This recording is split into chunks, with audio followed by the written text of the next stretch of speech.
changes at City Hall as multiple corruption investigations are underway. Today, a new school's chancellor begins her role, and Mayor Adams named a new deputy mayor of public safety. Let's get right to Good Day's Robert Moses, who joins us live at City Hall this morning with all those details. Robert, good morning. Shani and Dan, good morning to you. Melissa Aviles Ramos says she is nervous for her first day, but nervous in a good way. She says she wants to epitomize stability as upheaval continues to roil this administration. Melissa Aviles Ramos, a former principal and teacher and current public school parent, takes over today as schools chancellor. The Bronx native also served as chief of staff to former schools chancellor David Banks. Last month, federal authorities arrived at the home that he shares with his wife, First Deputy Mayor Sheena Wright, and took their phones. Neither has been charged. Banks originally said he would retire at the end of December, but sped up the timeline of his departure. Aviles Ramos promises to address concerns about student safety and absenteeism.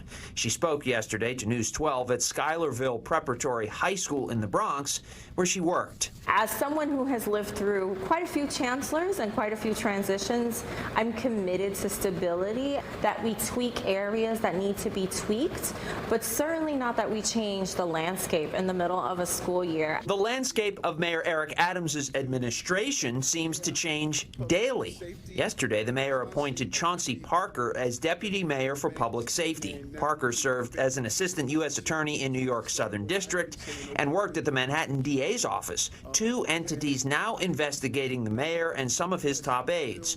Parker also worked under former Deputy Mayor for Public Safety Philip Banks, who resigned this month after federal authorities took his phones.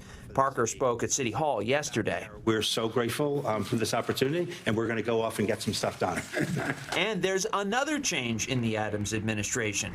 Health Commissioner Dr. Ashwin Vasan now says he will leave Friday instead of at year's end, as he originally said.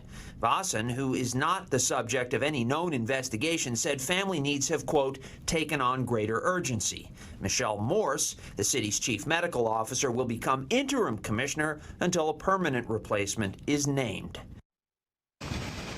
The mayor's indictment has not been good for his re-election campaign coffers. According to the city's campaign finance board, of the approximately $146,000 in donations that the mayor took in the filing period from July 12th to October 7th, just $250 came from a single donor, and that came after news of his indictment. So just one donation following news of his indictment.